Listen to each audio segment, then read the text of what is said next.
The gaming industry can feel impossible to keep up with, even in years like this where there aren't too many big releases.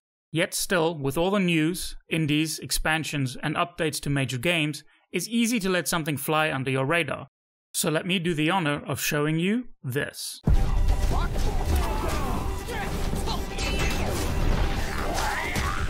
This is Loopmancer, a hack-and-slash roguelike set in a dystopian cyberpunk world by indie developers eBrain Studio.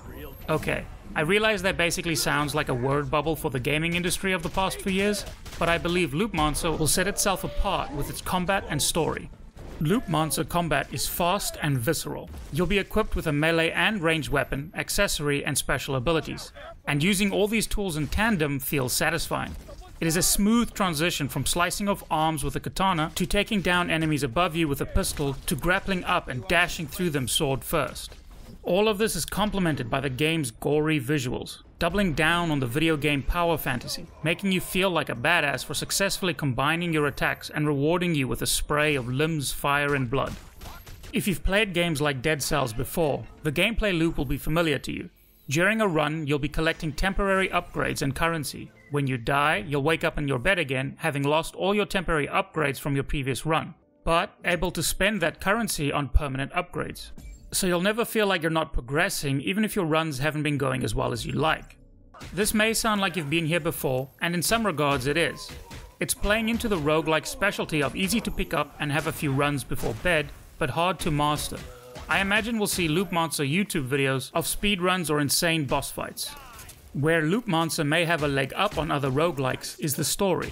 This is a new case. How did you know? I'm stuck in some sort of death loop. Keep experiencing this over and over again. In Loopmancer, you play a private detective trying to uncover the disappearance of a high-profile journalist. While on the tail of a crime lord you suspect may be involved, you die.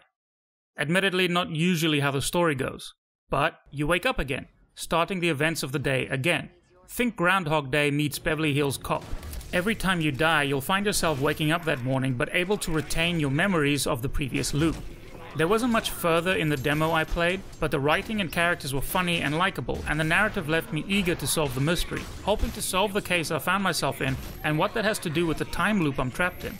Except for Hades, most roguelikes don't emphasize the story, but what I played here left me wanting to play more, just to find out what happens in the end if nothing else, which is a promising sign for Loopmancer's narrative. Adding to the intrigue is the fact that the studio behind Loopmancer has stated the game will have a branching narrative and multiple endings. By watching this short video, I think you'll agree that the game looks phenomenal. While I don't believe this is something that sets Loopmancer apart from other games in the genre the same way the combat and story does, I do think it's worth mentioning. The Eastern architecture in a bright neon cyberpunk world looks impressive, and the particle and lighting effects just help complement the chaotic and frantic gameplay.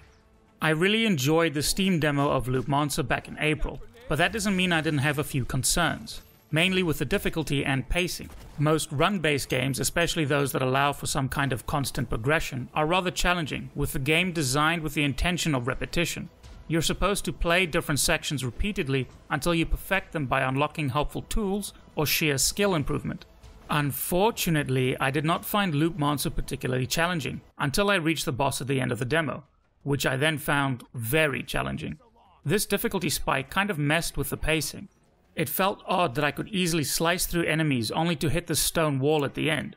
It also means that getting back to the boss felt like a chore.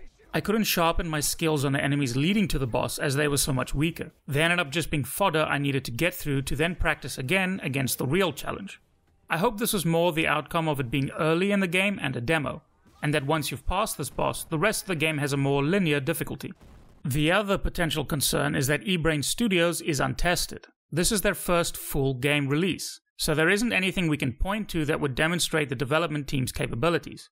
While I don't believe they will drop the ball, nor do I want them to, Loopmancer may end up failing to the same pitfalls that have claimed many other roguelikes, such as being too repetitious with a lack of gameplay variety. It's also possible that the story doesn't stick the landing, but from what I've played in the demo, I'm hopeful and very excited to get my hands on Loopmancer.